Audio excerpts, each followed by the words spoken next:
Hey, Coach Rozy here.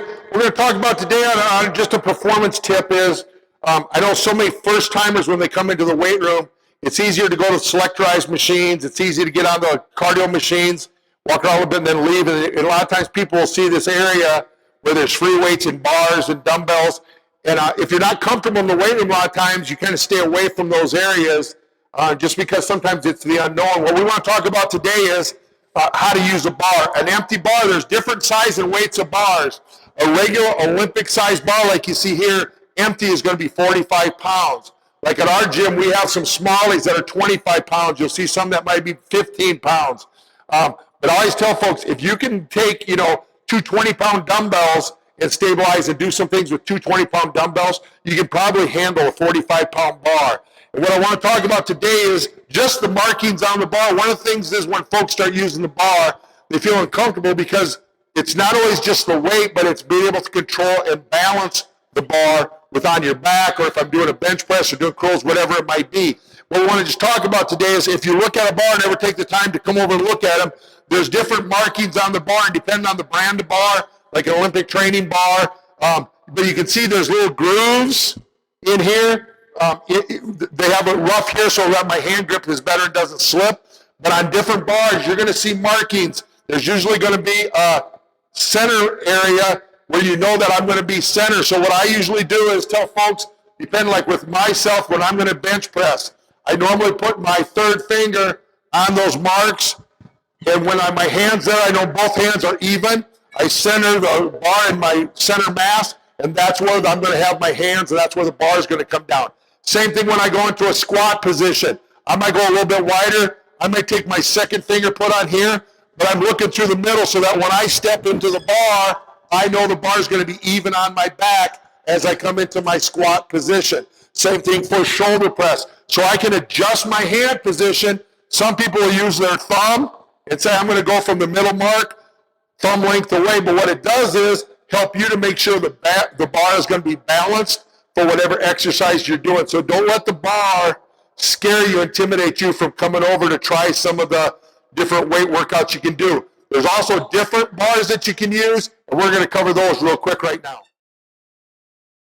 Then what we're going to show here is the difference between using a straight bar, and then we have over here a trap bar that we're going to bring in and show. So a lot of times if we're doing pulls or things coming off of the floor, I'm going to have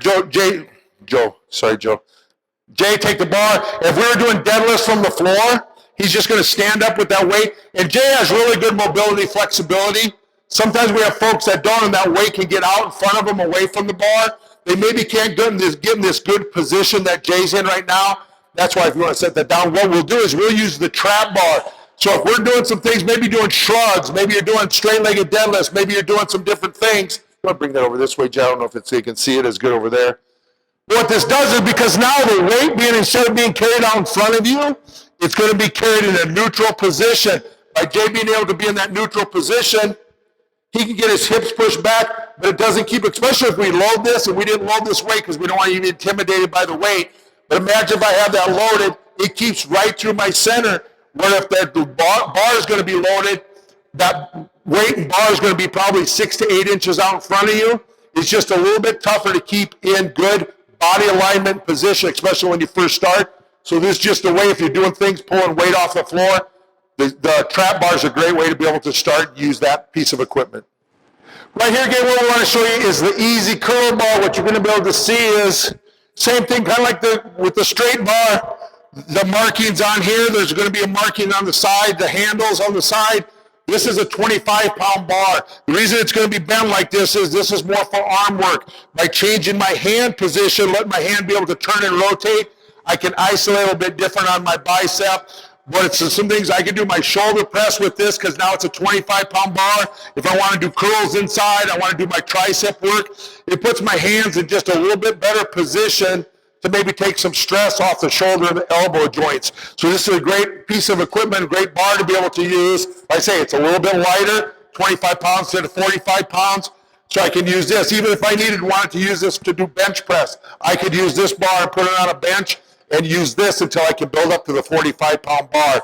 It looks a little bit different, but it still has a lot of number of uses that you can do. Grab a trainer. because they can show you how to use this for a variety of exercises. Last piece of equipment we want to show you, gang, is the Smith machine.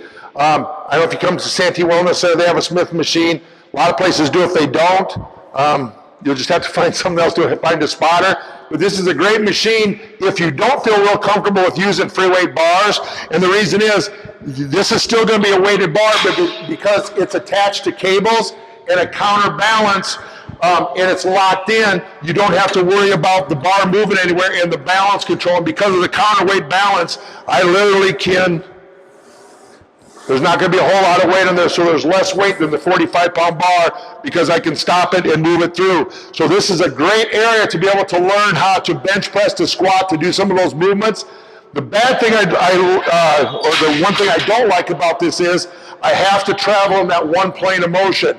So depending on how my body is built and if I track a little bit out of line, you're not going to be able to run this machine because it keeps everything in one direct line.